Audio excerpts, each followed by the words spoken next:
హణీజిత్వా దైత్యానపహృత శిరస్త్రైః కవచిభిః నివృత్యై చండాంశస్త్రిపురహర నిర్మాల్య విముఖైః విశాఖేంద్రోపేంద్రో అని ఆ శ్లోకం చేస్తూ ఆయన అంటారు, విలీయంతే మా తత్తవ వదన తాంబూల కబళాః అంటారు. ఒకానొకప్పుడు రాక్షసుల మీదకి యుద్ధానికి వెళ్ళారు దేవతలందరూ. దేవతలకి నాయకత్వం ఎవరు వహిస్తారు అంటే దేవతా సైన్యమునకు నాయకుడు సర్వసైన్యాధిపతి సుబ్రహ్మణ్యేశ్వర స్వామి వారు. అందుకని సుబ్రహ్మణ్యుడిది నాయకత్వం. ఆయన నాయకత్వంలో వెళ్ళినప్పుడు రాక్షసుల్ని చంపడానికి ఆయన ఉపయోగించేటటువంటి ఆయుధం శూలం. ఆ శూలంకి పేరు శక్తి. అందుకే ఇప్పటికీ ద్రవిడ దేశంలో శక్తివేల్ అని పేరు పెట్టుకుంటారు. వేల్ అంటే ఆయుధం, వేలాయుధన్ అని వాళ్ళు పేరు కూడా పెట్టుకుంటారు. ఆ సుబ్రహ్మణ్యుడి చేతిలో ఉన్నటువంటి శూలమే పేరుగా ఉంటారు వాళ్ళు. అటువంటి ఆయుధం అమ్మవారి యొక్క స్వరూపం అది. ఇప్పుడు ఈ ఆయుధాన్ని పట్టుకుని సుబ్రహ్మణ్యేశ్వర స్వామి వారు రాక్షసులందరినీ సంహరించి దేవతలకి జయాన్ని సాధించారు. దేవతలకి ఉపద్రవం వస్తే దేవతలకందరికీ కూడా పరిపాలకుడు ఇంద్రుడు. ఇంద్రుడికి తమ్ముడు ఉపేంద్రుడు. ఉపేంద్రుడు అంటే వామనమూర్తి. వామనమూర్తిగా వచ్చిన వారు శ్రీ మహావిష్ణువు. వీళ్ళు ముగ్గురు ఎప్పుడూ కూడా దేవతా సైన్యాల్ని రక్షించి రాక్షసుల్ని పరిమారుస్తుంటారు. అందుకే విశాఖేంద్రోపేంద్రో శశి విశిత కర్పూర శకలాహ అన్నారు. వీళ్ళు ముగ్గురు రాక్షసుల మీదకి యుద్ధానికి వెళ్ళారు. యుద్ధానికి వెళ్ళి యుద్ధంలో గెలిచారు. పరిగెత్తుకుంటూ వచ్చారు. ఎవరికి చెప్పాలి ఈ వార్త? తల్లిదండ్రులు ఇద్దరూ పార్వతీ పరమేశ్వరులు పరిగెత్తుకుంటూ ఇంటికి వచ్చారు. ఆ వచ్చి తొందరగా వెళ్ళి చెప్పాలి. ఆ గెలవడానికి కావలసిన శక్తి అంతా ఎక్కడి నుంచి వచ్చింది? ఆదిశక్తి అమ్మవారు. అమ్మవారి నుంచి వచ్చింది. నేను అమ్మవారి దగ్గరికి పరిగెత్తుకెళ్ళి చెప్పాలి, అమ్మ నీ అనుగ్రహంతో గెలిచాను రాక్షసుల్ని అని చెప్పాలి. అమ్మ దగ్గరికి పరిగెత్తుకెళ్ళాలంటే రణీజిత్వా దైత్యానపహృత శిరస్త్రైః కవచిభిః. వాళ్ళు శిరస్త్రాణాలు పెట్టుకున్నారు. శిరస్త్రాణాలంటే మీకు తేలిగ్గా అర్థం అవ్వాలంటే హెల్మెట్లు అనుకోండి. యుద్ధంలో వాడేటటువంటి శిరస్త్రాణం, శిరస్సును రక్షించుకోవడానికి పెట్టుకుంటారు, లోహంతో తయారు చేసినవి. అవి తీసి పక్కన పెట్టేశారు. కానీ కవచం విప్పుకోవాలంటే చాలా సమయం పడుతుంది. ఎందుకంటే అది చాలా గట్టి లోహంతో చేస్తారు. అదేమి మామూలు బట్టతో చేసింది కాదు. లోహంతో చేసి ఇనుము, ఉక్కు మొదలైన వాటితో చేసిన గుండీలు ఉంటాయి. వాటిని ఎంతో జాగ్రత్తగా అందులోకి పొదివి మిలి తిప్పుతారు. అది విప్పుకోవాలి అంటే సహాయకుడి యొక్క పర్యవేక్షణలో ఒక సహాయకుడు సహాయం చేస్తూ ఉండగా జాగ్రత్తగా ఆ ఇనుము, ఉక్కుతో చేయబడినటువంటి గుండీలు విప్పి తిప్పుకుని పరమ బరువుగా ఉంటుంది. దాన్ని విప్పి ఒక చోట పెట్టాలి. అంతసేపు ఆగుదామంటే కుదరదు. ఎందుకని? గబగబా పరిగెత్తుకెళ్ళి అమ్మవారికి చెప్పాలి, అమ్మ మేము విజయం సాధించామని. అందుకోసమని వీళ్ళు ముగ్గురు ఏం చేశారంటే అమ్మవారి దగ్గరికి వెళ్ళాలనేటటువంటి త్వరలో తల మీద పెట్టుకున్న శిరస్త్రాణం పక్కన పెట్టారు. కవచం మాత్రం విప్పుకోలేదు. విప్పుకుంటే ఆలస్యం అయిపోతుంది. గబగబా అమ్మ దగ్గరికి పరిగెడుతున్నారు. అమ్మ ఏం చేస్తోంది? తాంబూల చర్వణం చేస్తోంది. ఆవిడ తాంబూలం వేసుకుని నవ్వులుతోంది. అది పతివ్రతా లక్షణం. ఎవరైనా సరే భర్తగారు పొద్దున్న పూజ చేసినప్పుడు భగవంతునికి సమర్పించినటువంటి తాంబూలాన్ని ప్రతి సువాసిని కూడా, అంటే పసుపు కుంకాలు ఉన్నటువంటి ఆడవాళ్ళు మధ్యాహ్నం వేళ ఆ తాంబూలాన్ని నవలాలి.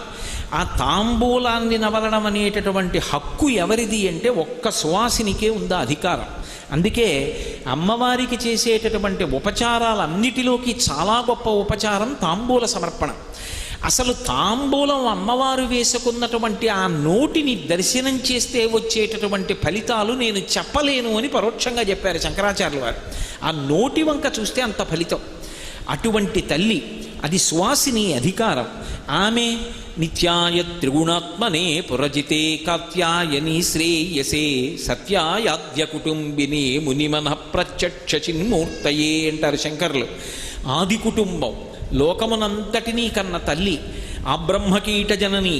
అందుకని ఆ తల్లి తాంబూలం వేసుకుని ఉంది. అందులో పచ్చకర్పూరపు చిన్న చిన్న కళికలు ఆమె నాలుక మీద ఉన్నాయి. ఈ ముగ్గురు పిల్లలు పరిగెత్తుకుంటూ లోపలికి వెడుతున్నప్పుడు అక్కడ భోజనం చేసినటువంటి విస్తరాకు ఒకటి కనపడింది. అరిటి ఆకు అనుకోండి, ఒక ఆకులో వడ్డించకూడదు. ఒక ఆకులో వడ్డించడం దోషం. 2 ఆకులు వేసి వడ్డించాలి. అందుకని వాళ్ళు అలా వెళ్ళిపోతున్నప్పుడు పరమేశ్వరుడు భోజనం చేసినటువంటి ఆకు కనపడింది, లేదా ఆకులు కనపడ్డాయి అనుకోండి. వాళ్ళు ఇలా చూశారు. ఆయన ఏదో కొన్ని పదార్థాలు తిన్నాడు, కొన్ని పదార్థాలు వదిలేశాడు. అవి ఎవరు వండినవి? సాక్షాత్ జగదంబ అన్నపూర్ణ వండినటువంటి పదార్థాలు భర్త కోసం. ఆ పదార్థముల యొక్క ఉచ్ఛిష్టం శేషం ఉంది. అవి మంచి సువాసనలు గుబాళిస్తూ ఉంటాయి. వీళ్ళు యుద్ధం చేసి వస్తున్నారు, ఎంత ఆకలి మీద ఉంటారు, అందులో పిల్లలు. ఇప్పుడు ఈ ముగ్గురు ఆకలితో అటు చూసి నాన్నగారు తినగా మిగిలిన పదార్థం కాబట్టి మనం తినచ్చు అని వెళ్ళలేదుట. ఎందుకు వెళ్ళలేదు అంటే నివృత్యై చండాంశ త్రిపురహర నిర్మాల్య విముఖై. త్రిపురాసుర సంహారం చేసినటువంటి మహానుభావుడైనటువంటి శంకరుడు తన భార్య తన బిడ్డలు తినడానికి సహజంగా అధికారం ఉంటే కాదు అని చండీశ్వరుడికి ఇచ్చాడు అధికారం. నేను తినగా మిగిలిన పదార్థాన్ని ఓ చండీశ్వరుడా నువ్వు తినవచ్చు అని అధికారం ఇచ్చాడు, ఇంకెవరికీ అధికారం లేదని. అందుకని ఒకవేళ ఇలా చూసి అబ్బా ఎంత బాగున్నాయో అన్నారనుకోండి, మనసుతో తిన్నట్టు. అందుకని వాళ్ళు అసలు దాని వంక చూడకుండా ఇలా తల తిప్పేసుకున్నారట. నివృత్యై చండాంశ త్రిపురహర నిర్మాల్య విముఖై విశాఖేంద్రోపేంద్రో శశి విశద కర్పూరశకలా విలీయంతే మాతస్తవ వదన తాంబూల కబళా. వాళ్ళు పరుగు పరుగున వెళ్ళి పార్వతీదేవి ఒక ఆసనం మీద కూర్చుని తాంబూల చర్వణం చేస్తూ ఉంటే పక్కకి వెళ్ళి కూర్చుని అమ్మవారి ముఖం వంక, అమ్మవారి యొక్క నోరు వంక, తాంబూలపు ఎర్రటి రంగు వంక, ఆ తాంబూలంలో ఉన్నటువంటి ఆ తెల్లటి కర్పూర కళికల వంక ఆశ్చర్యంగా ఇలా చూస్తూ ఉండిపోయారట. కానీ ఒక్క శంకరుడు మాత్రం లోకములకన్నింటికీ అధినాయకుడైనప్పటికీ మాతాచ పార్వతీదేవి పితాదేవో మహేశ్వర అని లోకములకంతటికీ తండ్రి అయినప్పటికీ పార్వతీదేవికి సహజంగా ఉండవలసినటువంటి అధికారాన్ని కాదని తను తినగా మిగిలినటువంటి పదార్థాన్ని తినేటటువంటి అధికారాన్ని చండీశ్వరుడికి కట్టబెట్టి చండీశ్వరుణ్ణి తన కుటుంబంలో ఒక సభ్యుడిగా చేసుకున్నాడు. అంటే పరమశివుని యొక్క అనుగ్రహము, ఆయన ఔదార్యము ఎంత స్థాయిలో ఉంటుందో ఎవరు ఊహించలేరు. అందుకే శివుడికి ఒక నామం ఉంది, పటవే నమః అని. అంటే దానికి అర్థం ఏమిటంటే ఆయన ఏమివ్వగలడు అంటే ఆయన ఇది ఇవ్వగలడు అని చెప్పడం ఎవ్వరూ కూడా చెప్పలేనటువంటి స్థితి. ఆయన ఏదైనా ఇవ్వగలడు. ఒకానొకప్పుడు ఉపమన్యువుకి పాలసముద్రాన్ని సృష్టించి ఇచ్చాడు. మన్మధుణ్ణి 3వ కంటి మంటతో సంహారం చేశాడు. యమధర్మరాజు గారిని ఎడమకాలితో తన్ని పడగొట్టాడు. త్రిపురాసురుల్ని ఒక్క బాణంతో పడగొట్టాడు. గజాసురుణ్ణి త్రిశూలం మీద పెట్టి సంహారం చేశాడు. అనుగ్రహించి ఆ ఏనుగు యొక్క తోలు ఒలిచి కట్టుకున్నాడు. ఒకానొకప్పుడు వ్యాఘ్రాన్ని మునులు ప్రయోగిస్తే అవలీలగా ఎత్తి పైకెత్తి పట్టుకున్నాడు. ఆయన చెయ్యలేనటువంటి కృత్యములు లేవు, అతిమానుషిత అద్భుతమైనటువంటి చేష్టితములు. అందుకే శంకరుడి దగ్గరికి వెళ్ళి మనకేం కావాలి అన్నది అసలు మనం అడగక్కర్లేదు. ఒక్క నమస్కారం చేస్తే చాలు. శివుని శిరమున కాసిన్ని నీళ్లు చల్లి పత్తిరి సుమంత నెవ్వాడు పారవయిచు కామధేనువు వానింటి గాడి పశువు అల్ల సురశాఖ వానింటి మల్లె చెట్టు. ఇలా అభిషేకం చెయ్యక్కర్లేదుట. పట్టికెళ్ళి ఇలా నీళ్లు ఇలా చిమ్మాడు ఆయన మీద. ఓ మారేడు దళం పట్టుకెళ్ళి ఇలా విసిరి పారేశాడు. పరమ సంతోషపడిపోయి కామధేనువుని తీసుకొచ్చి వాడింట్లో ఆవుగా కట్టేసి కల్పవృక్షాన్ని తీసుకొచ్చి వాడింట్లో మల్లె చెట్టుగా పాతి పెడతాట. అంతటి అనుగ్రహప్రదాత, అంతటి దయాళు. కాబట్టే శంకరుడి పరివారంలోకి చేరడం కాదు, శంకరుడి యొక్క కుటుంబంలో సభ్యత్వాన్ని పొందగలిగాడు చండీశ్వరుడు. ఎవరు? మనలాగే పుట్టినటువంటి ఒక మర్త్యుడు, సామాన్యమైనటువంటి మానవుడు తదేక దృష్టితో పరమభక్తితో సైకతలింగానికి అభిషేకం చేసినటువంటి కారణం చేత శివాపరాధాన్ని క్షమించలేనటువంటి కరడు కట్టిన భక్తితో నిలబడినటువంటి కారణం చేత శివానుగ్రహాన్ని పొంది అంత స్థానాన్ని పొందాడు. అంటే శివ పరివారం గురించి తెలుసుకోవడం ఎందుకు అంటే 2 కారణముల చేత తెలుసుకుంటారు. ఒకటి, మనం చేసేటటువంటి దోషములుంటే దిద్దుకోవడానికి. ఒక శివాలయానికి వెళ్ళినప్పుడు ప్రసాదాన్ని ఎలా తీసుకోవాలి అన్నది ఎలా తెలుస్తుంది? చండీశ్వరుడి గాథ తెలుసుకుంటే తెలుస్తుంది. 2, శంకరుడు ఎంత ఉదార హృదయుడు, శంకరుడు దేన్నైనా ఎంత అవలీలగా ఇచ్చేస్తాడు. ఇది ఇవ్వడమా ఇది ఇవ్వకపోవడమా అనేటటువంటి అరమరిక లేనివాడు అన్న సత్యం ఆయన యొక్క పరివారానికి సంబంధించినటువంటి విశేషాన్ని తెలుసుకున్నప్పుడు అర్థమవుతుంది. అంతటి మహానుభావుడు. అందుకే ప్రతి శివాలయంలో కూడా ఉత్తర దిక్కున చండీశ్వరుడు ఉంటాడు. చక్కగా చండీశ్వరుడికి నమస్కరించి చిటిక వేసి ఆయనకి ప్రసాదాన్ని చూపించి ఇంటికి పట్టుకెళ్ళి దాన్ని కుటుంబం అంతా స్వీకరించి పరమశివుని యొక్క పరిపూర్ణమైనటువంటి అనుగ్రహానికి పాత్రులు కావాలి. అలాగే శంకరుడి దగ్గర ద్వారపాలకులు ఉంటారు ఇద్దరు. వాళ్ళని నంది మహాకాళుడు అని పిలుస్తారు. పరమశివుని యొక్క ద్వారపాలకులైనటువంటి నంది మహాకాళులు ఇద్దరు వేరు. ఈ నంది మహాకాళులది కలిపి ఒక్కటే గాథ. ఆ నంది ఒకప్పుడు అవంతిపురంలో ఉండేవాడు. ఆయన జన్మతః వైశ్యుడు, కానీ అపారమైనటువంటి శివభక్తి తత్పరుడు. చాలా గొప్ప ద్రవ్యాన్ని ఆర్జించాడు. ఎంత ద్రవ్యాన్ని ఆర్జించాడో అంత శివభక్తి కలిగిన వాడు కనుక ఒక శివలింగాన్ని ఊరికి బాగా దూరంగా చివరికి వచ్చేటట్టుగా నిర్మాణం చేసి ఆ శివాలయంలో శివలింగాన్ని ప్రతిష్ఠ చేసి ప్రతిరోజు రుద్ర నమకచమకాలతో శివుడికి అభిషేకం చేసి చక్కగా పురుష సూక్తంతో శ్రీ సూక్తంతో శివసహస్రనామంతో అర్చన చేసి మారేడు దళాలతోటి ఏ ఋతువులో దొరికేటటువంటి పువ్వులతోటి శివలింగాన్ని అర్చించి సరిపెట్టకుండా ఇంద్రనీలములు, గోమీధికములు, వజ్రములు, వైఢూర్యములు, మంచిముత్యములు, పగడములు ఇటువంటివన్నీ తీసుకొచ్చి విడివిడిగా శివలింగానికి నామాలతో అర్చన చేసి ఆ మణులలోంచి వచ్చేటటువంటి కాంతులలో ప్రకాశిస్తున్నటువంటి శివమూర్తిని చూసి ఆ లింగాన్ని చూసి ఆనందంతో పరవశాన్ని పొందుతుండేవాడు. అలా ప్రతిరోజు వచ్చి మధ్యాహ్నం వరకు పూజ చేసి మహానైవేద్యం పెట్టి వెళ్ళిపోతుండేవాడు. ఒక రోజున ఈ నంది అంటే మళ్ళీ చెప్తున్నాను మీకు, వైశ్యశ్రేష్ఠుడు. ఆయన నందీశ్వరుడు కాడు. ఆ వైశ్యుడు ఆ శివాలయానికి వచ్చి శతరుద్రీయ మంత్రముల చేత శివలింగానికి అభిషేకం చేసి మణులు మొదలైన వాటితో కూడా అర్చన పూర్తి చేసి మహానైవేద్యం పెట్టి భజన చేసి అర్చకుడితో కలిసి తనకి సహాయం చేసిన పురోహితుడితో కలిసి ఇంటికి వెళ్ళిపోవడానికి బయలుదేరుతున్నాడు. ఎక్కడి నుంచి వచ్చాడో ఇంతలో ఒక కిరాతుడు అక్కడికి వచ్చాడు. ఆయన వేటాడి జీవిస్తూ ఉంటాడు. ఆయన పేరు మహాకాళుడు. ఆయన అక్కడికి వచ్చాడు.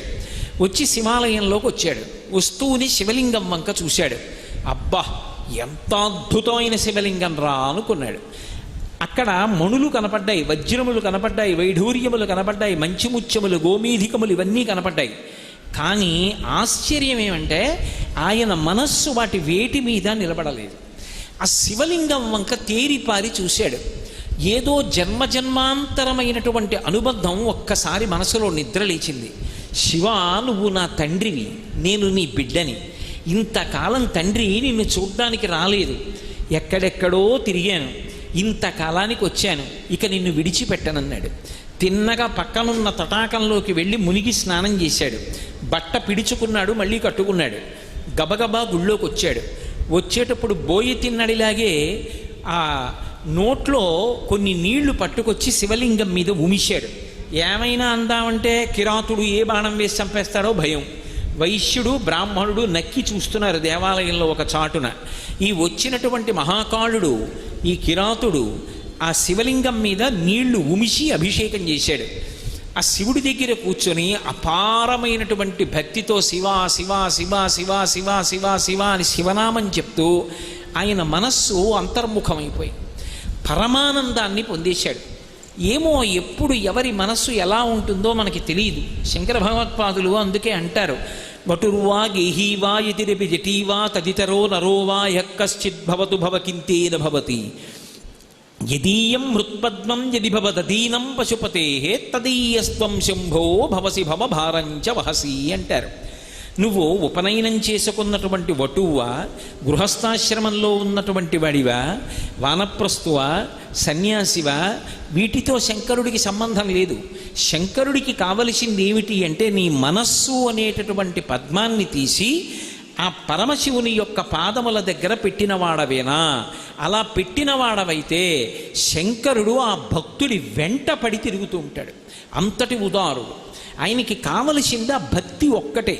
ఆ భక్తి లేదనుకోండి, ఆయనకి దానితో సంబంధం లేదు. నిన్న మీతో చెప్పా కదా, శివానంద లహరిలో భృంగి సంబంధంగా ఓ శ్లోకం చెప్తారు శంకరులే.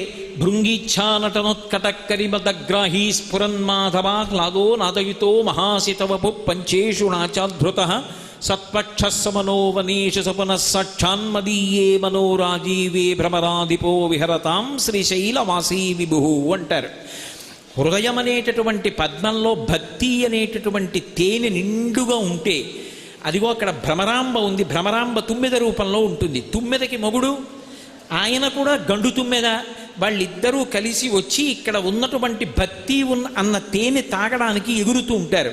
అసలు హృత్పద్మమునందు భక్తి అన్న తేనె లేదనుకోండి, ఆ తుమ్మెదలు ఎందుకు వస్తాయి? రావు.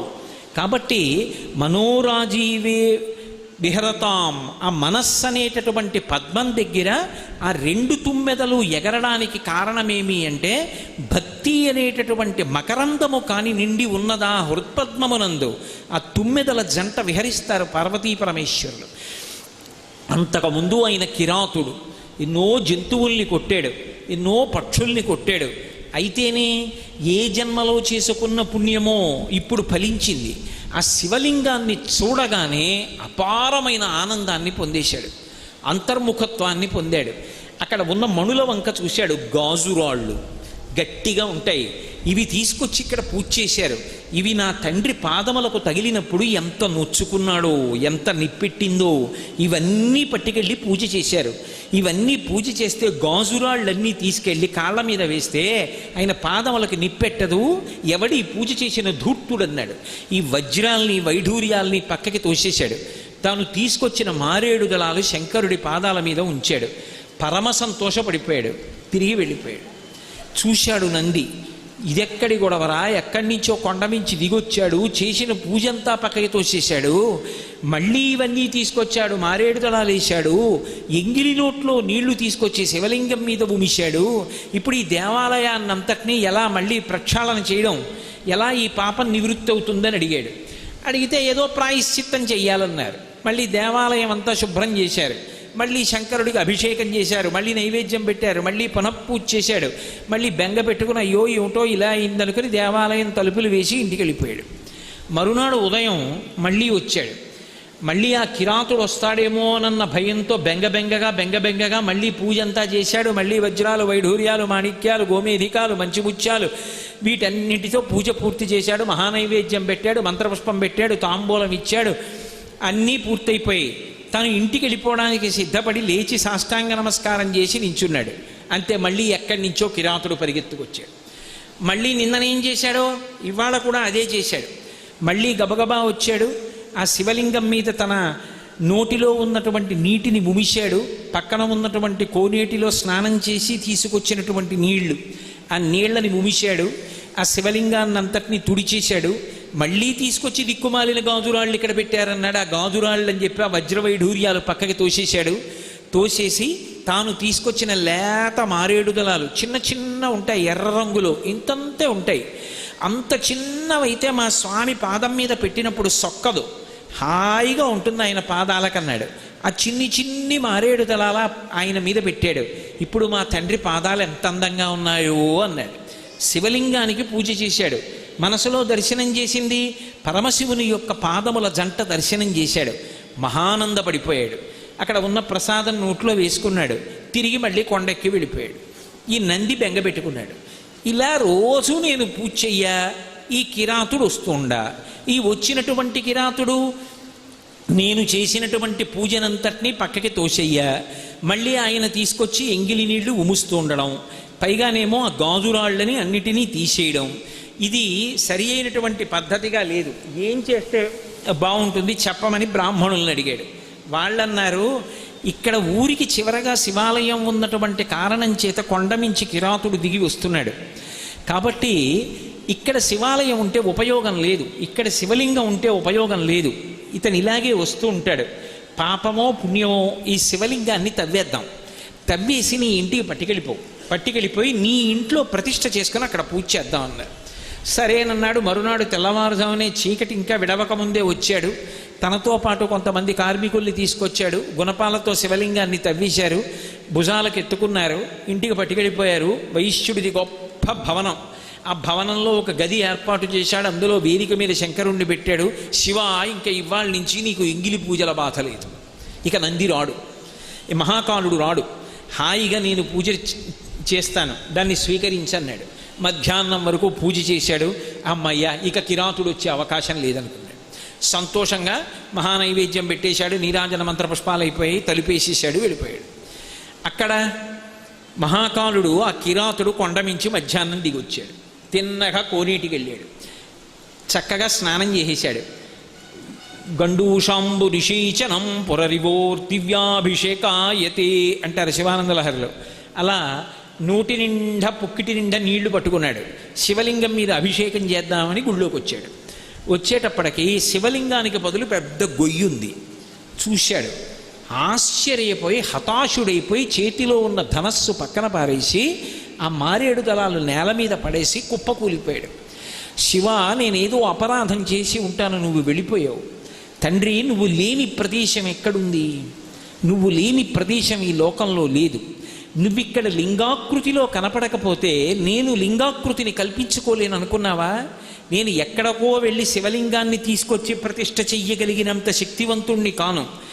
నాలో ఉన్నటువంటి సప్తధాతువులతో నీకు శివలింగాన్ని నిర్మాణం చేస్తానన్నాడు. అని ఆ గోతి వంక చూశాడు. ఎలా, దేనితో కప్పాలి? శివ, నీ లింగాన్ని అనేక పదార్థములతో చేస్తారు. బంగారంతో చేస్తారు, వెండితో చేస్తారు, రాగితో చేస్తారు, సీసంతో చేస్తారు, పాదరసంతో చేస్తారు, మృత్తికతో చేస్తారు, మణులతో చేస్తారు. ఇన్నిటికీ ప్రత్యామ్నాయంగా నా శరీరంలో ఉన్నటువంటి అవయవాలు నేను ఎన్ని కొయ్యగలనో అన్ని కోసి వేసేస్తాను, లింగం అయిపోవాలన్నాడు. అని కత్తి తీసి తన కడుపు కోసేసుకున్నాడు. ఆ పైన ఉన్నటువంటి చర్మాన్ని, మాంసాన్ని, కొన్ని ప్రేగులు ముక్కల కింద కోశాడు. కోసి అందులో పడేశాడు.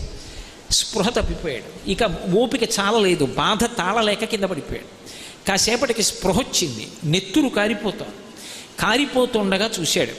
శివ, చాలు, ఇప్పుడు నాకు లింగం కనపడుతోంది. ఈ లింగం మామూలు లింగం కాదు, నా సప్తధాతువులతో నిర్మించుకున్న లింగం అని శంకరుడి యొక్క 2 పాదాలు తన చేతులతో పట్టుకున్నట్టుగా భాగలహరిలో శంకర భగవత్పాదులు అంటారు. కదా వా త్వాం దృష్ట్వా గిరిశతవ భవ్యాంఘ్రియుగళం గృహీత్వా హస్తాభ్యాం శిరసి నయనే వక్షసి వహన్ అని ఆయన అలభ్యాం బ్రహ్మాద్యైః ముదమనుభవిష్యామి హృదయే అంటారు. కదా వా తాం దృష్ట్వా గిరిశతవ భవ్యాంఘ్రియుగళం. ఏదో నేను కూర్చున్నట్లుగా పరమశివుడు కూర్చున్నాడు అనుకోండి. వచ్చి ఎవరో భక్తుడు ఇలా కూర్చుని, శంకరా, మీ పాదాలు నా చేతుల్లో పెట్టండి అన్నాడు అనుకోండి. ఇలా 2 పాదాలు ఎత్తి ఆయన చేతుల్లో పెట్టాను అనుకోండి. ఆయన ఊరుకుంటాడా? ఆ 2 చేతులతో పట్టుకున్న పాదాల వంక చూసి వంగిపోయి ఆ పాదాల మీద ఇలా తల పెడతాడు. పెట్టి ఊరుకుంటాడా? దగ్గరికి జరిగి, స్వామి, మీ కాళ్ళు పైకెత్తి నా తల మీద పెట్టరా అంటాడు. శిరసి, తల మీద పెట్టుకుంటాడు. పెట్టుకుని ఇలా 2 చేతులతో పెట్టుకుని నయనే, ఆ 2 కాళ్ళు ఇలా చేతులతో పట్టుకుని వేళ్ల చివరి భాగాలు అమ్మ చిన్నప్పుడు పడిశం పడితే కర్పూరం బియ్యం కలిపి పల్చటి గుడ్డలో మూట కట్టి ముక్కు దగ్గర పెట్టి వాసన చూపించి తుమ్మించి పడిశం పోగొట్టినట్టుగా ఆ వేళ్ల చివరి భాగాలు పూల పొట్లాల తిత్తుల్లా ఉంటే వాటిని తీసుకొచ్చి కళ్ళకి ఇలా అద్దుకున్నాడు. ఇటు 5 వేళ్ళు, ఇటు 5 వేళ్ళు కళ్ళకి తగిలాయి. శిరసి నయనే వక్షసి వహన్. దగ్గరికి జరిగి శంకరుడు యొక్క 2 పాదాలు గుండెల మీద పెట్టుకున్నాడు. అబ్బా తండ్రి, ఎంత చల్లటి పాదాలు! పొంగిపోయాడు. పొంగిపోయి ఆ బాగా వికసించినటువంటి తామర పూలు ఎలా ఉంటాయో అలా స్ఫుటజల జగంధాన్ పరిమళాన్, ఆ బాగా విచ్చుకున్నటువంటి తామర పువ్వులోకి ఇలా తలపెట్టారనుకోండి, అందులో ఓ చమత్కారం ఉంటుంది. మీరు ఎప్పుడైనా గమనించారో లేదో, తామర పువ్వు బాగా విచ్చుకుంటే ఆ రేకులు ఇలా వంగిపోతాయి ముందుకి. పోయి ఆ రేకుల యొక్క మొదట్లో చిన్న చిన్న నీటి బిందువులు ఉంటాయి, మధ్యలో దుద్దు ఉంటుంది. ఆ దుద్దు పైభాగం పసుపచ్చగా ఉంటుంది. దాని మీద సూదితో పెడితే కన్నాలు ఎలా ఉంటాయో అలా కన్నాలుండి పొక్కులు ఎక్కినట్టుగా పొక్కుల్లో ఉంటాయి. శంకరుడి కాళ్ళు విచ్చుకున్న పద్మాల్లా ఉంటాయిట. వాటి మీద ఇలా పెడితే స్ఫుట జల జగంధాన్ పరిమళాన్, పద్మంలో ముఖం పెడితే ఎలా సువాసన వచ్చి తడి తగులుతుందో అలా శంకర వశిష్ఠాది మహర్షులు మీ పాదములను నీళ్లతో కడిగారు. ఆ తడి నా శిరస్సు కంటుకుంటుంటే ఆ వాసన పీలుస్తూ అలభ్యాం బ్రహ్మాద్యై ముదమనుభవిష్యామి హృదయే, బ్రహ్మాదులకు లభించినటువంటి ఆనందాన్ని నీ పాదములు పట్టుకుని నేను అనుభవించాలి. ఎవరు ఇది అనుభవిస్తున్నవాడు? ఒక కిరాతుడు, వేటాడి జీవించేటటువంటి ఒక వ్యక్తి తన శరీరాన్ని కోసేసి బండ పద్ధతిలో ప్రేగులు తుంపి మాంసం నెత్తురు గోతులో పడేసి దాన్ని శివలింగంగా చూస్తూ ఆ రెండు చేతులతో శంకరుడి యొక్క పాదములు పట్టుకొని ధ్యానంలో తన బాధ మరిచిపోయాడు. తన బాధ మరిచిపోయి ఆనందంతో పరమశివుడి యొక్క పాదములను పట్టుకున్నానన్న సంతోషాన్ని అనుభవిస్తున్నాడు. చూశాడు శంకరుడు, ఆయన ఎక్కడ లేడు? ఆయన లేని ప్రదేశం ఉంటుందా? ఆయన వెంటనే వృషభవాహనారూఢుడై పార్వతీ సహితుడై దిగొచ్చాడు. ఇలా ముట్టుకుని లేపాడు. ఆయన యొక్క అమృతకర స్పర్శ తగలగానే ఈయన యొక్క శరీరం అంతా మళ్ళీ యథావిధిగా తయారైపోయింది. ఒక్కసారి లేచాడు, శంకరుణ్ణి చూశాడు. ఆనంద పారవస్యంతో కన్నుల వెంట ఆనంద భాష్పాలు కారుతుండగా శంకరా అని ఆయన కాళ్ళ మీద పడిపోయి గట్టిగా పట్టుకున్నాడు. మహాకాళ అని రెండు చేతులు భుజాలు పట్టుకుని పైకెత్తాడు. పైకెత్తి, నా కోసం నీ కడుపు కోసేశావా, ప్రేగులు తుంపేశావా, శివలింగం కనపడలేదని ఇంత బెంగ పెట్టుకున్నావా, అంతటా నీ లేను, నిన్ను కాపాడను అన్నాడు. అనేటప్పటికీ ఆకాశంలో ఒక్కసారి అప్సరోగణం అంతా కూడా నృత్యం చేసింది. దేవతలందరూ దుందుబులు మోగించారు. అసాధారణ ప్రజ్ఞ, శంకరుడి యొక్క అనుగ్రహాన్ని పొందాడు ఒక కిరాతుడని. పుష్పవృష్టి పడింది. నంది చూశాడు, ఏమిటి ఇంత దేవదుందుబులు వినపడుతున్నాయి, తప్పెట్లు వినపడుతున్నాయి, అప్సరోగణములు నృత్యం చేస్తున్నాయి, ఆకాశంలోంచి పువ్వులు పడ్డాయి, ఏం జరిగిందని గబగబా ఆ అరణ్యం వైపుకు వచ్చాడు. తను కట్టిన శివాలయం దగ్గరే ఏదో మంచి హడావిడిగా ఉంది. గబగబా గుడిలోకి వచ్చి ద్వారం దగ్గర నిలబడి చూస్తున్నాడు. పార్వతీ సహితుడైన పరమశివుడు నిలబడి ఏదో దూరంగా నిలబడి మాట్లాడడం కాదు, కిరాతుడి రెండు భుజాలు పట్టుకుని ఎంతో సంతోషంగా మాట్లాడుతున్నాడు. ఆ నంది ఆశ్చర్యపోయాడు. ఒక ఆలయం కట్టాను, ఇంత పూజ చేశాను, ఎన్నడూ నాకు సాక్షాత్కారం కలగలేదే, ఈ మహాకాలుడు సాక్షాత్కారం పొందాడు, ఏం అదృష్టం అని. ఇంతలో ఈ మహాకాలుడు తల తిప్పిలా చూశాడు. ఆ వైశ్యుడు కనబడ్డాడు. నంది రా రా అన్నాడు. ఆ నంది భయపడుతూ దగ్గరికి వచ్చారు. శంకరా, నంది నీకు తెలియదా, వైశ్యుడు నీ గుడి కట్టాడు, నీకెంత పూజ చేశాడో అన్నాడు. శివుడు ఇలా చూసి అన్నాడు, నందే వైశ్యుడా, ఏమో నాకు తెలియదు. ఆయనకి తెలియనిది ఉంటుందా? సర్వజ్ఞుడు. ఆయనకి తెలియంది ఏమిటి? ఈశాన సర్వ విద్యానాం ఈశ్వర సర్వభూతానాం బ్రహ్మాధిపతిర్బ్రహ్మణోధిపతిర్బ్రహ్మ శివోమే అస్తు సదాశివోం. అంతటి మహానుభావుడు నాకు వీడెవరో తెలియదు పొమ్మన్నాడు. అంటే ఆయనకి మహాకాలుడు వెంటనే అన్నాడు, మహానుభావ నీకు తెలియకపోతే నేను చెప్తా ఎవరో. నా మిత్రుడు గుడి కట్టాడు, ఈయన పూజ చేశాక నేను వచ్చి పూజ చేసేవాడిని 2 రోజుల నుంచే నేను మొదలెట్టా, 3వ రోజు నా అదృష్టం నువ్వు కనబడ్డావు, నా మిత్రుడు అన్నాడు. ఇంతకు ముందు తెలియదు కానీ నువ్వు మిత్రుడు అన్నావు కాబట్టి ఇప్పుడు ఇతన్ని కూడా అనుగ్రహిస్తున్నానన్నాడు. ఇప్పుడు చెప్పండి, శివుడికి ఏం కావాలి? అంటే నా ఉద్దేశ్యం పూజలు చెయ్యొద్దనో, పత్రి వెయ్యొద్దనో, దేవాలయాలకు వెళ్ళొద్దనో, అభిషేకం చెయ్యొద్దనో నేను ప్రతిపాదిస్తున్నాను అనుకుంటే పొరపాటు. నేను అలా చెప్పట్లేదు. కానీ ఆ భక్తి ఎక్కడ ఉన్నదో మనసు పెట్టి ఒక్కసారి పిలిస్తే చాలు పలుకుతాడే. అది శంకరుడి యొక్క తత్వం, అది శివతత్వం. అందుకే నీ స్నేహితుడు అంటున్నావు, అందుకే నీతో సమానంగా ఈ నందిని కూడా ఆదరిస్తానన్నాడు. అని మీ ఇద్దరికీ కూడా నా ద్వారపాలక పదవి ఇస్తున్నాను. నేను లోపలికి వెళ్ళినా బయటికి వచ్చినా మీకు నన్ను ఎప్పుడు చూడాలనిపించినా ఇలా లోపలికి చూస్తే నేను కనపడుతూ ఉంటాను. నేను కనపడలేదని కదూ, గొయ్యి తవ్వేసి ఉంది, శివలింగం కనపడలేదని కదా ఇంత ఉద్ధతికి పాల్పడ్డావు. ఇక నుంచి నీకు ఆ బెంగ లేదు, నువ్వే ద్వారపాలకుడివి. ఎవరైనా ఒకవేళ నన్ను చూడాలనుకుంటే నీ దగ్గరికి వచ్చి నువ్వు అనుమతిస్తే చూస్తారు, తలుపు తీస్తే. కానీ నువ్వు చూడటానికి ఇలా వెనక్కి తిరిగి లోపలికి చూస్తేనే కనపడతా. నేను బయటికి వెళ్ళాలంటే నా గాలి నీ మించి తగులుతూ బయటికెడతా. నేను మళ్ళీ లోపలికి వస్తుంటే మళ్ళీ నీ ముందు నుంచి నేను లోపలికెడతా. వెడుతున్నప్పుడు వస్తున్నప్పుడు ఓసారి ఇలా చూసి అంటుంటా, చాలా ఓయ్ మహాకాళ అంటుంటాను. నీకు ఆనందమా? స్వామి ఇంకింతకన్నా ఏం కావాలి, నా జన్మ పండిపోయిందన్నాడు. నంది మహాకాళ మీ ఇద్దరికి ద్వారపాలకులుగా పదవులు ఇస్తున్నానన్నాడు. అనగానే నంది 2 వేళ్ళెత్తి అరిచాడు, సదాశివుడు మహాదేవుడు అన్నాడు. అందుకే ఇప్పటికీ ద్వారపాలకుల్లో మహాకాలుడు 2 వేళ్ళెత్తి అరుస్తాడు. వెంటనే నంది 1 వేలెత్తి అరిచాడు, అవును సదాశివుడు మహాదేవుడు అన్నాడు. అందుకని ఆయన 1 వేలెత్తాడు, ఈయన 2 వేళ్ళెత్తాడు. తనని నమ్ముకున్నటువంటి ఒక కిరాతుణ్ణి జరణ మరణాతీత స్థితిని కల్పించి తన ద్వారపాలకుడి పదవి కట్టబెట్టాడు. ఇంతకన్నా శివానుగ్రహం అంటే ఏముంటుంది? పరివారము అన్న మాటకు అర్థం ద్వారపాలకుడి కన్నా గొప్పవాడు ఎవరు? శంకర భగవత్పాదులు కాలభైరవుని యొక్క వైభవం మీద ఒక అష్టకం చేశారు. దేవరాజ సేవ్యమాన భావనంగ్రి పంకజం వ్యాళ యజ్ఞ సూత్రం ఇందుశేఖరం కృపాకరం నారదాది యోగి బృంద వందితం దిగంబరం కాశికాపురాధినాథ కాల భైరవం భజే. నారదాది యోగి బృంద వందితం దిగంబరం అంటారు. ఆయన నారదుడు వంటి యోగి బృందముల చేత నుతింపబడుతుంటాడు. దేవరాజ సేవ్యమాన భావనాంగ్రి పంకజం, పావనాంగ్రి పంకజం. దేవరాజు అంటే ఇంద్రుడు, ఇంద్రాదుల చేత పూజింపబడేటటువంటి పాదపద్మములు కలిగినటువంటి వాడు. వ్యాళయజ్ఞ సూత్రం ఇందుశేఖరం కృపాకరం.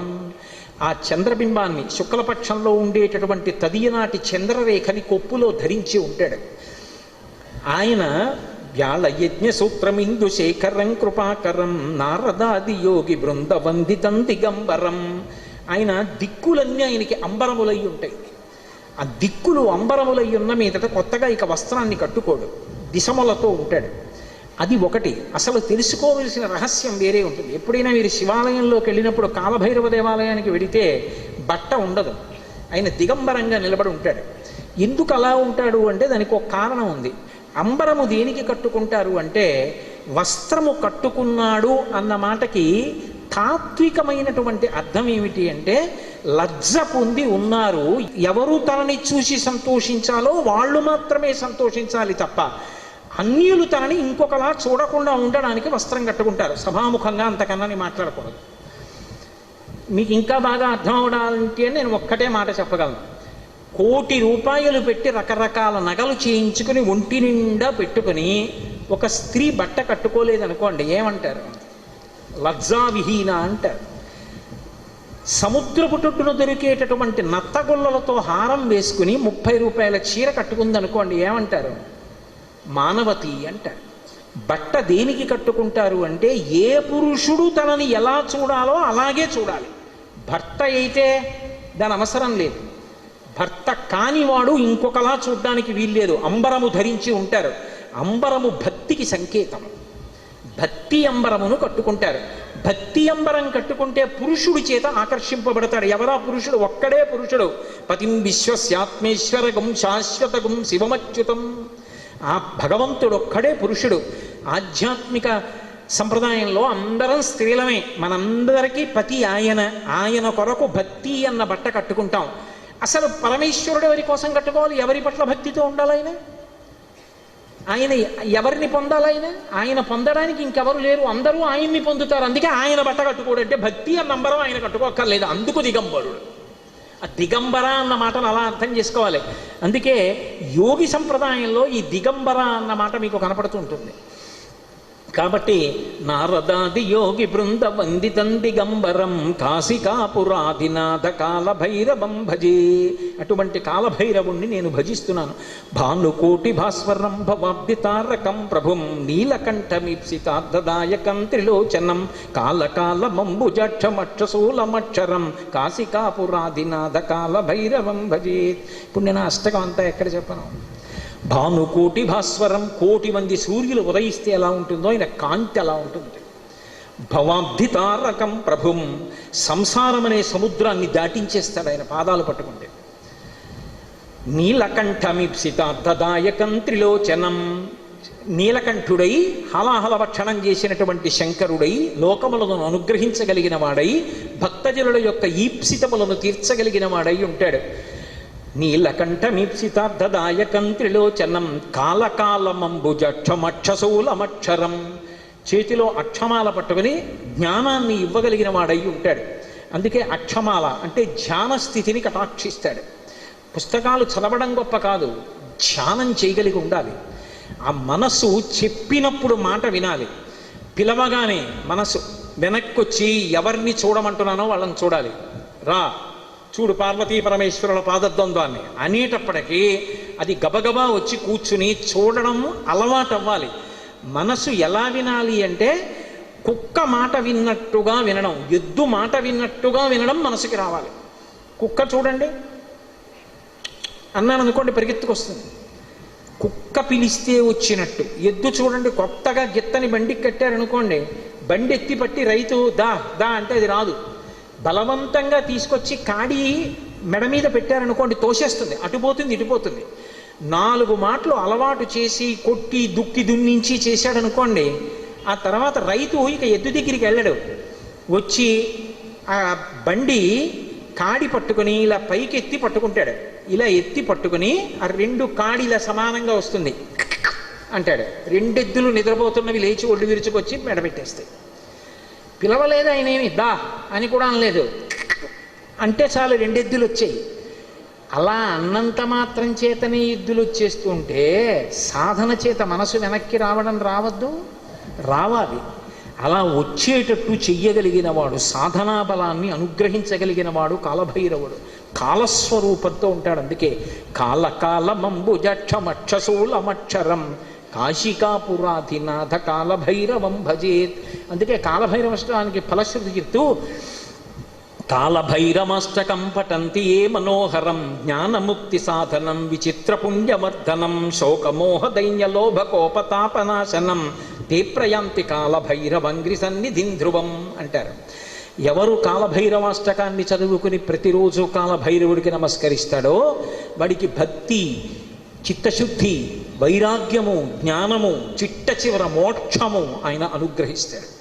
ప్రత్యేకించి మార్గశీర్ష మాసం, చతుర్దశి, అష్టమి, మంగళవారం, ఆదివారం ఇటువంటివి కాలభైరవుడి గురించి వినడానికి అత్యుత్తమమైనటువంటి రోజులు. కారాగారవాసం లాంటి ఆపదని కూడా తప్పిస్తాడు. శరీరం విడిచిపెట్టిన తరువాత భైరవయాతన పొందకుండా మోక్షమును అనుగ్రహించగలడు అంటే ఆయన ఎంతటి శక్తివంతుడో మీరు ఆలోచించవచ్చు. కాశికా పట్టణానికి అంతటికీ కూడా అధిపతి అయి ఉంటాడు. అటువంటి మహానుభావుడైనటువంటి కాలభైరవుని యొక్క స్మరణము చాలు, సమస్త పాపములు నశించిపోతాయి. అంత గొప్ప కాలభైరవుడు శివాలయంలో ఈశాన్య దిక్కున నటరాజస్వామి వారి పక్కన విరాజమానుడై ఉంటాడు.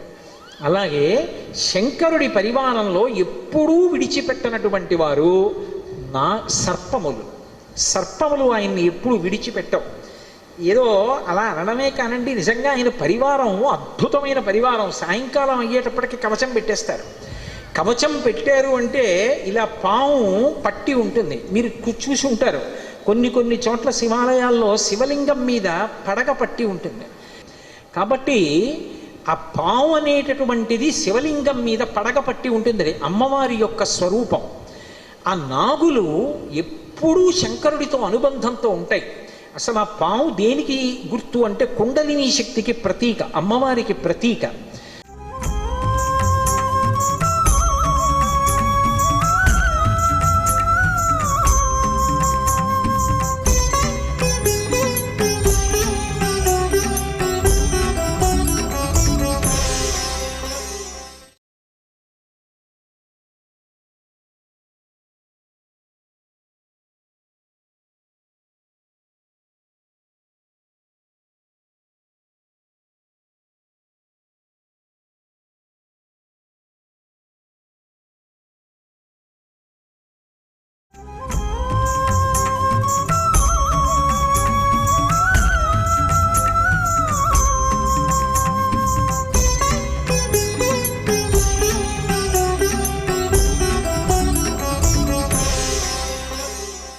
అరయన్ మన్మధుపత్నిపై విజయుపై ఆయంబపై చెంచుపై కరిపై కాలముపై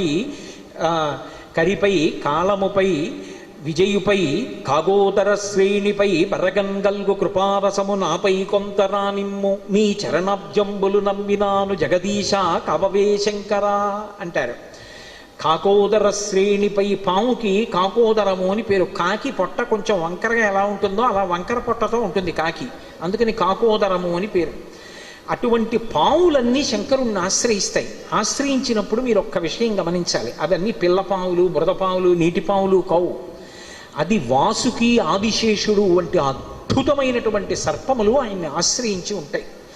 వాసుకి త్రిపురాసుర సంహారం చేసినప్పుడు పరమశివుడు మేరు పర్వతాన్ని చేతిలో ధనస్సుగా పట్టుకున్నాడు, భూమినంతటి రథం చేసుకున్నాడు, సూర్యచంద్రుల్ని చక్రాలు చేసుకున్నాడు, వేదాలు గుర్రాలు చేసుకున్నాడు, బ్రహ్మగారిని సారథి చేసుకున్నాడు, సరస్వతీదేవిని చేతి కొరడాగా చేసుకుని బ్రహ్మగారు బయలుదేరి యుద్ధానికి వెడితే ఒక్క బాణంతో త్రిపురాసుర సంహారం చేశాడు. అటువంటి శంకరుడికి ఆ మేరు పర్వతాన్ని ధనస్సుగా పట్టుకుంటే ఆ ధనస్సుకి వింటినారి ఎవరు అంటే వాసుకి. ఆ వాసుకి ఒకప్పుడు క్షీరసాగర మదనం చేసినప్పుడు మందర పర్వతానికి చుట్టినటువంటి పాము. దేవతలు దానవులు రెండు వైపులా పట్టుకుని ఆ మందర పర్వతాన్ని తిప్పుతుంటే ఆలోల జలతి లోపల నాలో నహి విడచి సురలన సురల బలపన్ గీలా కోలాహలమున హాలాహల విషము పుట్టే అవనీనాథ అంటారు పోతన గారు. బ్రహ్మగారు తపస్సమాధిలో ఉన్నవాడు ఆ శబ్దానికి ఉలిక్కి పడబ్బా ఏమిటి రాయి గొడవ అన్నట్టే అంత చప్పుడు చెట్టుగా చిలికారు పాలసముద్రాన్ని. ఆ మందర పర్వతాన్ని చుట్టి తిప్పినప్పుడు తట్టుకున్నటువంటి పాము వాసుకి. ఆ వాసుకి పరమశివుడి గురించి నిరంతరం తపస్సు చేస్తుంది. ఒక కుక్షి అని కర్ణాటక క్షేత్రంలో ఒక అద్భుతమైనటువంటి సుబ్రహ్మణ్య క్షేత్రం ఉంది. అది పరమశివానుగ్రహంగా వచ్చింది ఆ క్షేత్రం. గరుత్మంతుడు ఒకరోజు మంచి ఆకలి మీద ఉన్నాడు, వాసుకి వెళ్ళిపోతున్నప్పుడు ఈ వాసుకుని చంపుదామని గరుత్మంతుడు వచ్చి తన రెక్కలతో కొట్టి వాడి ముక్కుతో గాఢ వేస్తే తన పడగలెత్తి ఆ పడగల మీద ఉన్నటువంటి మణుల యొక్క కాంతుల చేత కళ్ళు బైర్లు కమ్మేటట్టుగా గరుత్మంతుడి మీద కాంతి ప్రసరింపజేసి తన యొక్క పడగలతోటి కాట్లు వేశాడు వాసుకి. కానీ సహజ బలవంతుడైనటువంటి గరుత్మంతుడు ఆక్రమించబోయాడు, ఆర్తనాదం చేశాడు, శివా శివా శివా అని. వెంటనే కశ్యప ప్రజాపతి వచ్చి గరుత్మంతుని యొక్క తండ్రి వచ్చి కశ్యప ప్రజాపతి మహాశివభక్తుడు వాసుకి. అటువంటి వాసుకిని చెనకుతున్నావు శివా అని పిలుస్తున్నాడు, ప్రమాదం సంభవిస్తుంది, వెంటనే విడిచిపెట్టేసి వేరొక ప్రాంతాన్ని చెప్పాడు, ఆ ప్రాంతానికి వెళ్ళిపో, అక్కడ నీకు ఆహారం లభిస్తుంది, అక్కడికి వెళ్ళి తినమన్నాడు. ఆయన వెళ్ళిపోయాడు. వాసుకి వంక తిరిగి నువ్వు ఇంతటి శివభక్తుడివి, నువ్వు దక్షిణాదికి వెళ్ళిపోయి అక్కడ పరమశివుడి గురించి తపస్సు చేయమన్నాడు. ఆయన వచ్చి కుక్కీ అంటుంటాం, కుక్కీ సుబ్రహ్మణ్యుడు అంటుంటారు. అసలు పేరు కుక్షి అంటే గుహ. ఒక గుహలో కూర్చుని తపస్సు చేశాడు. తపస్సు చేస్తే పరమశివుడు ప్రత్యక్షమయ్యాడు. కలియుగంలో నా కుమారుడు సుబ్రహ్మణ్యుడు అవతారం చేసి ఇక్కడికి వస్తాడు, దర్పణ తీర్థంలో స్నానానికి వస్తాడు, అప్పుడు నిన్ను అనుగ్రహిస్తాడు, నువ్వు ఇక్కడే ఉండమని లింగ రూపంలో పిలిచాడు. వాసుకి అక్కడే చుట్టలు చుట్టుకుని ఉంటారు. అక్కడికి తర్వాతి కాలంలో సుబ్రహ్మణ్యుడు వచ్చి సుబ్రహ్మణ్య కళ్యాణం కూడా అక్కడ జరిగింది అని చెప్తారు. చర్మరోగాలు ఉన్న వాళ్ళందరూ ఆ క్షేత్రానికి వెళ్ళి దర్శనం చేసుకుని దర్పణ తీర్థంలో స్నానం చేసి కొన్ని ప్రత్యేకమైన కార్యక్రమాలు అక్కడ చేస్తూ ఉంటారు. సరే, అందుచేత ఇప్పటికీ ఆ కుక్షి క్షేత్రం అంతరాలయంలోకి వెళ్ళడానికి కుదరదు. గరుడ స్తంభం ఉంటుంది, ఆ గరుడ స్తంభం వరకే వెళ్ళాలి, గరుడ స్తంభం దాటి వెళ్ళకూడదు. ఎందుకంటే లోపల వాసుకి ఉంటారు. ఆ వాసుకి యొక్క పడగలలోంచి విషపు గాలులు వస్తాయి. ఆ విషపు గాలి తగిలితే తేజోక్షయం అయిపోతుంది, ప్రాణములు కడంటిపోతాయి. అందుకని ఎవరిని అంతరాలయంలోకి వెళ్ళనివ్వరు. ఆ గరుడ స్తంభం వరకు నిలబడితే ఆ గరుడ స్తంభం ఈ విషపు గాలిని విరిచేస్తుంది, దాని వెనక నుంచి దర్శనం చెయ్యాలి. అంత గొప్పగా ఉన్నటువంటి కుక్షి తీర్థంలో శంకరుడి అనుగ్రహం మేరకే వాసుకి ఉన్నాడు. ఆ వాసుకి తపస్సు చేసి శంకరుణ్ణి అడిగాడు, శివ నన్ను మీరు ఆభరణంగా స్వీకరించండి అని అడిగాడు. అంతటి మహాసర్పమైనటువంటి వాసుకిని ఆభరణంగా స్వీకరించాడు. అవన్నీ అద్భుతమైనటువంటి సర్పాలు. ఆ సర్పములన్నీ ఆయనకి ఆభరణములయ్యి ఉంటాయి. అలాగే ఆదిశేషుడు కూడా ఆయనకి ఆభరణం. ఒకానొకప్పుడు శంకరుడు శ్రీ మహావిష్ణువు యొక్క హృదయంలో అజపతాండవం చేశారు. అజపతాండవము అంటే జపంతో సంబంధం లేకుండా సోహం, ఊపిరి తీసి విడిచిపెడుతున్న దాని మీద దృష్టి పెడతారు. శ్రీమన్నారాయణుడు ఆదిశేషుడి మీద పడుకుని అంతర్ముఖత్వంతో ఉన్నాడు. లోపల పరమశివుడు తాండవం చేస్తున్నాడు. ఆ తాండవాన్ని చూస్తున్నాడు శ్రీమన్నారాయణుడు, పరమానందాన్ని పొందాడు. ఆ శంకరుడి యొక్క తాండవం చూస్తూ ఆనందం పొందేసినటువంటి నారాయణుడు పొంగిపోతే బాగా బరువైపోయినట్టు అనిపించింది శేషుడికి. ఆయన మోస్తూ ఉంటాడు కదా, నారాయణ నారాయణ తండ్రి ఏమిటి ఇంత బరువైపోతున్నావు అన్నాడు. ఆయన కళ్ళు తెరిచి అన్నాడు, నా గుండెల్లో అజపతాండవం చూస్తున్నాను, శంకరుడు నర్తన చేస్తున్నాడు అన్నాడు. అంత బాగుంటుందా అన్నాడు. చాలా బాగుంటుంది, చిదంబరం వెళ్ళి చూడు, కనకసభలో నాట్యం చేస్తాడన్నాడు. వెంటనే ఆదిశేషుడు చిదంబరం వెళ్ళడానికి బయలుదేరాడు. అదే సమయంలో, అంటే నేను పతంజలి చరిత్రలోంచి కలిపి చెప్తున్నాను కొంత, ఆ కునికి అనబడేటటువంటి ఒక యోగిని సూర్యభగవాను ఆరాధన చేస్తోంది.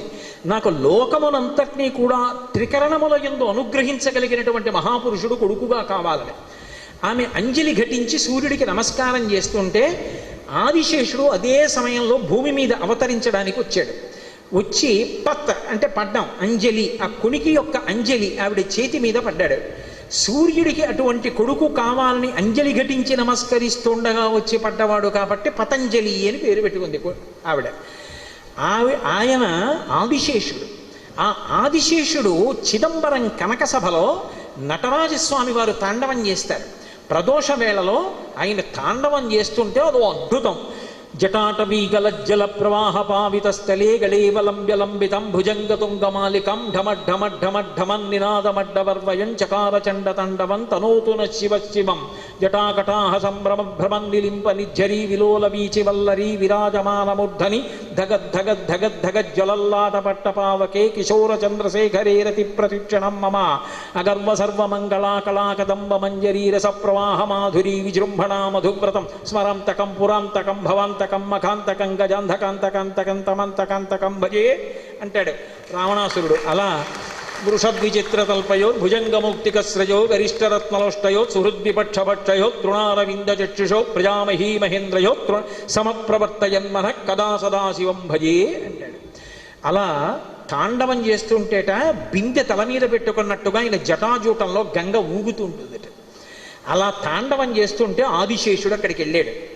ఆయన పైన మనుష్యముఖం, కింద సర్పశరీరం, నటరాజు పక్కన ఉంటాడు. ఇప్పటికీ మీరు కాంచీ వెళ్ళినప్పుడు ఏకాంబరేశ్వరుడి దేవాలయంలో నటరాజస్వామి దేవాలయంలో కనపడతారు, వ్యాఘ్రపాదుడు పతంజలి ఇద్దరు. ఆయన అలా చూస్తున్నాడు. విఘ్నేశ్వరుడు నవ్వాడు. నవ్వితే ఆదిశేషుడు చూసి అన్నాడు, ఎందుకు నవ్వుతున్నావు అన్నాడు. మేమందరం మా నాన్నగారు తాండవం చేస్తుంటే ఒకళ్ళు మధ్యలో వాయిస్తాం, ఒకళ్ళు ఏదో వేణువు వాయిస్తాం, ఒకళ్ళు తాళం వేస్తాం, ఒకళ్ళు తప్పెట మోగిస్తాం, అన్నీ చేస్తాం, నువ్వేం చేస్తావు, పావువి కాళ్ళ చేతులా అన్నాడు. ఆయన అన్నాడు, మీరందరూ తప్పెట్లు తాళాలు వేస్తారు, నేను దీర్ఘాలు లేకుండా నీకు కొమ్ములు ఉన్నాయని కదూ నంది నవ్వుతున్నావు నన్ను చూసి, దీర్ఘాలు లేకుండా కొమ్ములతో ఉన్న స్తోత్రం చెప్తాను శివుడి యొక్క ఆ తాండవం మీదని ఆయన ఒక అద్భుతమైన స్తోత్రం చేశాడు. చేసి మీ అందరూ చూస్తూ ఉంటారు, నేను చూడటం కాదు ఆయనకి ఆభరణం అయిపోతానని ఎగిరి వెళ్ళి ఆయన పాదానికి చుట్టుకున్నాడు. ఎవరు? భూమినంతటినీ మోసేటటువంటి ఆదిశేషుడు పరమశివుడి తాండవం చూసి సంతోషించి నేను ఆయన కాలికి అందె కావాలనుకున్నాడు. అనుకుని ఎగిరి వెళ్ళి చుట్టుకున్నాడు. ఆయన కాలుకి అందె కింద సరిపోయాడు ఆదిశేషుడు. అంటే ఎటువంటి విరాట్ స్వరూపమో చూడండి. అందె కింద చుట్టుకుంటే శంకరాచార్యుల వారు పరమశివుడి మీద స్తోత్రం చేశారు. ఆయన తాండవం చేస్తూ చేస్తూ ఒకసారి కాలెత్తి ఇలా ఆపుతారట. ఎందుకు ఇలా ఆపుతావు శంకరా కాలు ఒక్కసారి, ఏం వేగంగా కాలు దింపేయచ్చుగా, ఎందుకు అలా ఆపుతుంటావు? నాకు అర్థమైంది. అంత వేగంగా కాలు కదిపేస్తుంటే పట్టుకోలేక చుట్టలు విడిపోయి జారిపోతున్నాడు ఆదిశేషుడు.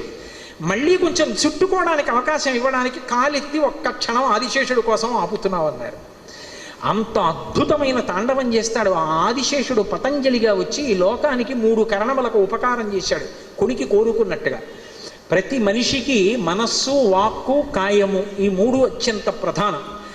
మనసు ఎక్కడెక్కడికో తిరుగుతూ ఉంటుంది, దాన్ని నిగ్రహించడం అంత తేలిక కాదు. పూజ చేయడం తేలిక కానీ మనసు పెట్టడం చాలా కష్టం. అదేం ఉండదు, ఉన్నానంటుంది, పారిపోతుంది ఎక్కడికో. ఆ మనస్సుని యోగంలో లయం చెయ్యడానికి వీలుగా పతంజలి యోగ సూత్రములను ఇచ్చాడు. మనస్సుని నిగ్రహించడానికి కావలసిన శాస్త్రం ఇచ్చాడు. అలాగే వాక్కుని నిగ్రహించడానికి వాక్కుకి వ్యాకరణం చాలా అవసరం. వ్యాకరణయుక్తమైనటువంటి వాక్కు ఇతరులకు శ్రేయోదాయకమై ఉంటుంది, భావమును అందించగలిగినదై ఉంటుంది, క్రమపద్ధతిలో ఆవిష్కరింపబడుతుంది. అటువంటి వ్యాకరణం పాణిని చేస్తే దానికి మహాభాష్యం ఇచ్చాడు. మహాభాష్యము అని పేరు ఒక్క పాణిని వ్యాకరణానికి పతంజలి చేసినటువంటి భాష్యమే. కాబట్టి వ్యాకరణానికి మహాభాష్యం ఇచ్చాడు కాబట్టి వాక్కుకి ఉపకారం చేశాడు. మనసుకి యోగ సూత్రములను ఇచ్చాడు కాబట్టి మనసుకి ఉపకారం చేశాడు. శరీరానికి అనారోగ్యం వస్తే అనారోగ్యం పోగొట్టడానికి కావలసినటువంటి సూత్రములను అందించాడు కాబట్టి వైద్యపరంగా ఆత్రేయ సంహిత, ఆత్రేయ గోత్రంలో పుట్టాడు కాబట్టి ఆత్రేయ సంహిత, చరక సంహిత, ఆయనకి చరకుడని పేరు పతంజలికి, దీని చరక సంహిత. ఈ 3 కరణములకు 3 రకములైనటువంటి ఉపకార గ్రంథములను అందించాడు పతంజలి. అందుకే ఇప్పటికీ శృంగేరి పీఠాధిపతులు ఎక్కడైనా వస్తే వారిని బిరుదువాక్యాల్లో ఒక మాట చెప్తారు, పదవాక్య ప్రమాణ పారావార పారీణ అని పిలుస్తారు. పదవాక్య ప్రమాణ పారావార పారీణ అన్న వాక్యానికి అర్థం ఏంటంటే పదము అంటే వ్యాకరణం, వాక్యము పూర్వమీమాంస, ప్రమాణము అంటే న్యాయము. ఈ వ్యాకరణము, పూర్వమీమాంస, న్యాయము, ఈ 3 శాస్త్రములు ఇవి ఒక మహాసముద్రం లాంటివి. ఈ మహాసముద్రం లాంటి ఈ 3 శాస్త్రములను చదువుకున్నటువంటి వాళ్ళు, అవి దాటిన వాళ్ళు, ఈత కొట్టి అవతలకి చేరినవారు. కాబట్టి పదవాక్య ప్రమాణ పారావార పారీణ, కర్ణాటక సింహాసన ప్రతిష్టాపనాచార్య అని బిరుదావళిలో పిలుస్తూ ఉంటారు. అటువంటి పతంజలి అంత అనుగ్రహించాడు లోకాన్ని. ఆదిశేషుడు ఒకప్పుడు వెళ్ళి శంకరుడి యొక్క పాదానికి ఆభరణంగా చుట్టుకున్నాడు. ఆ సర్పములన్నీ కూడా శంకరుడి యొక్క శరీరాన్ని ఆశ్రయించి ఉంటేట ఎంత నిర్భయంగా ఉంటాయంటే, పావుకి మంట కనపడితే భయం, అగ్నిహోత్రం కనపడింది అనుకోండి పావు జర జర జర జర జర పాక్కుంటూ పారిపోతుంది, అగ్నిని తట్టుకోలేదు పావు. కానీ పరమశివుడు ఒకప్పుడు హాలాహల భక్షణం చేశాడు. ఆ హాలాహలం అగ్నిస్వరూపంతో వచ్చింది మండిపోతూ, అందరూ పారిపోయారు. కానీ ఒక్క శంకరుడు మాత్రం దానికి ఎదురెళ్ళి దాన్ని చేత్తో పట్టుకొని ముద్ద చేసి నోట్లో పెట్టుకుంటుంటే, ఆయన చేతులకి పావులుంటాయి, ఇక్కడ పావులుంటాయి, యజ్ఞోపవీతం నాగయజ్ఞోపవీతం, మెడలో పావులుంటాయి, కాళ్ళకి పావులుంటాయి. కానీ అసలు నిజానికి పావులు పారిపోవాలి. కానీ పరమశివుణ్ణి ఆశ్రయించి ఉండగా ఎవరికి ఏ ఆపద రాదు అనడానికి గుర్తేమిటంటే, కదలంబారవు పాప పేరు వడలం కర్మాంబు జాలంబు పుట్టదు నెత్రంబులు ఎర్రబారవు నిజ జూటాచంద్రుడున్ కందడం వదనాంభోజము వాడదా విషమును ఆహ్వానించుచో డాయిచో పదిలంబై కడిచేయుచో దిగుచుచో భక్షించుచో మృగుచో అని అంటారు భాగవతంలో పోతన గారు. ఆఖరికి పావుల్లో ఒక్క పావు కూడా జారి కింద పడలేదట భయపడి. పరమశివుణ్ణి ఆశ్రయించి ఉండగా ఎవ్వరూ చెనకలేరు అనడానికి అంతకన్నా ఉదాహరణ ఇంకొకటి ఉండదు. అందుకే రుద్రాధ్యాయంలో అష్టమానువాకంలో నమ సోమాయ చ రుద్రాయ చ నమస్తామ్రాయ చ అరుణాయ చ నమ శంగాయ చ పశుపతయే చ నమ ఉగ్రాయ చ భీమాయ చ నమో అగ్రే వధాయ చ దూరే వధాయ చ నమో హంత్రే చ హనీయసే చ నమో వృక్షేభ్యో హరికేశేభ్యో నమస్తారాయ నమ శంభవే చ మయోభవే చ నమ శంకరాయ చ మయస్కరాయ చ నమ శివాయ చ శివతరాయ చ అని. నమో అగ్రే వధాయ చ దూరే వధాయ చ. పరమశివుని భక్తులతో శత్రుత్వం ఎవరు పెట్టుకుంటారో ఆయనకి శత్రుత్వం ఉండదు శివభక్తుడికి. శివభక్తుడిని శత్రువుగా చూసిన వాడిని మాత్రం శంకరుడు విడిచిపెట్టాడు, చనకుతాడు. అసలు శివ పరివారం కానిదంటూ లోకంలో ఏముంది? భూరంభం చలలో నిలోంబర మహార్నాదో హిమాంసుపుమాన్ నిత్యాభాద చరాచరాత్మక విధం యస్యైవ మూర్త్యష్టకం నాన్యకించన విద్యతే విమృశతాం యస్మాత్ పరస్మాత్ విభో తస్మై శ్రీ గురుమూర్తయే నమగిదం శ్రీ దక్షిణామూర్తయే. అన్నీ ఆయనే. కాంచీపురంలో పృథ్వీలింగం, జంబుకేశ్వరంలో జలలింగం, అరుణాచలంలో అగ్నిలింగం, చిదంబరంలో ఆకాశలింగం, శ్రీకాళహస్తిలో వాయులింగం, కోణార్కలో సూర్యలింగం, సీతాకుండంలో చంద్రలింగం, కాఠ్మండూలో యజమానులింగం. అన్నీ ఆయనే అయినప్పుడు దీని మీద ఉన్న వాళ్ళందరూ ఆయన పరివారంగా కాకపోతే కొత్తగా ఎవరవుతారు? ఇక పర్వతాలు, నదులు, సముద్రాలు అంటారా? ఆయన భార్య పర్వతరాజు పుత్రి కాబట్టి మామగారు పర్వతం. పర్వతం మీద ఉండే చెట్లు, కలుగుల్లో ఉండే ఎలకలు, ఆఖరికి ఆ పర్వతాల్లో పుట్టిన నదులు, నదులకి భర్తలైనటువంటి సముద్రాలు అల్లుళ్ళు, మామగారి వైపు వాళ్ళందరూ బంధువులు, ఆయన వైపు బంధువులు, మహర్షులు, ఋషులు, దేవతలు, యక్షులు, గంధర్వులు, కిన్నెరులు, కింపురుషులు, ఆయనకి భక్తులు, ఆయన పరివారము.